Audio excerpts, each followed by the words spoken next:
When a white person says we don't have a problem with racism, there's a lot more going on there than you think. Oh, yeah. Hold on. Hold on to your family. Lay low.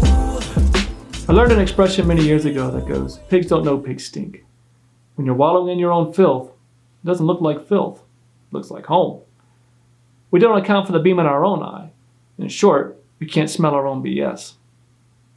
I live in Utah. It's something like the 8th whitest state in the union, and we don't have a lot of black people here. I can go a whole day without seeing an African American in person.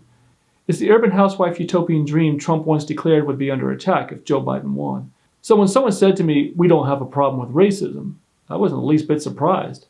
I replied, you honestly think racism doesn't exist in Utah? But this wasn't the first time someone had said this to me. A few years back, my mother and I were speaking at Utah Valley University. It's the largest university in the state. A white student said, I don't think we have a lot of racism here because we don't have a lot of black people here. I replied to that person, well, why don't you go ask the Mexicans about that? And I continued, and perhaps the reason we don't have a lot of black people here is because we have a lot of racism here. So here I was, faced with the same rhetoric, but not from a 20-year-old. Instead, a 50-year-old housewife who had said we don't have racism in Utah. When I challenged her on it, she backpedaled, but not in a good way. Well, we don't have the same issues like back east. And there it was, a multi-layered cake of delusion. I replied that perhaps we don't have some of the issues that are back east, but we have our own issues. If you don't think we have racism in Utah, then perhaps you might want to ask some black people in Utah what they think. But let's break down her statements that we don't have a problem with racism and we don't have the same issues like back east. We means white.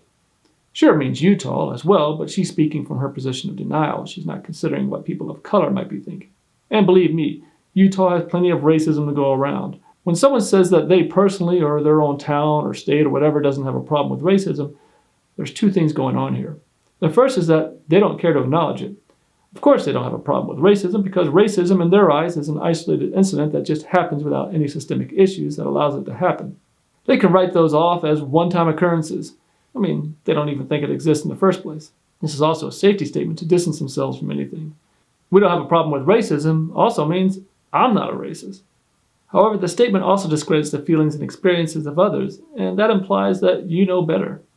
Other people, people of color, are just making it up or reading too much into it. When I challenged her on her declaration, she quickly replied, we don't have the same issues like back east.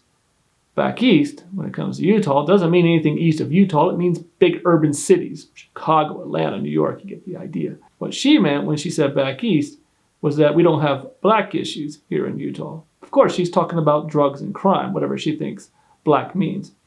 I could have pointed out that we have plenty of drugs and crime problems in Utah, but they are mostly white, but that would have gone over her head at this point. She was pretty locked into her beliefs.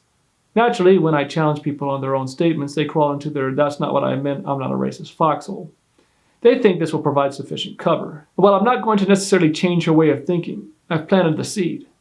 And with all that manure, it's bound to find some fertile ground. This has been Locked In with Loki.